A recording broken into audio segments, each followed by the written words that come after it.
আজকে রেসিপি হচ্ছে চিলি পনির। তো দেখো আমি এখানে 250 গ্রাম পনির নিয়ে নিয়েছি, আর নিয়ে নিয়েছি রসুন কুচি, পেঁয়াজ কুচি, কাঁচা লঙ্কা, একটা ক্যাপসিকাম আর আদা কুচি। আর এখানে নিয়ে নিয়েছি tomato sauce, soya sauce, green chilli sauce, red chilli sauce, cornflour, চিনি, লবণ আর লেবু। তো প্রথমে দেখো একটা বাটিতে আমি সামান্য পরিমাণ কর্নফ্লাওয়ার দিয়েছি আর দিলাম ময়দা, আর এর মধ্যে দিয়ে দিব সামান্য পরিমাণে লবণ, গোলমরিচের গুঁড়ো আর কাশ্মীরি লঙ্কার গুঁড়ো। তো এটাকে ভালোভাবে মিশিয়ে নেওয়ার পর আমি পনিরগুলো এর মধ্যে অ্যাড করলাম। তারপর সামান্য পরিমাণ জল দিয়ে পনিরটাকে এইভাবে রেডি করে নেব ভাজার জন্য। তারপরে কড়াইয়ে সাদা তেল দিয়ে পনিরগুলোকে দেখো ভেজে নিয়েছি।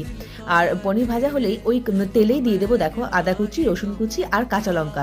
তো এটাকে বেশিক্ষণ ভাজবো না, সামান্য একটু নেড়ে নেওয়ার পর পেঁয়াজ আর ক্যাপসিকামগুলো দিয়ে দেবো। তারপর দিয়ে দিব সামান্য চিনি।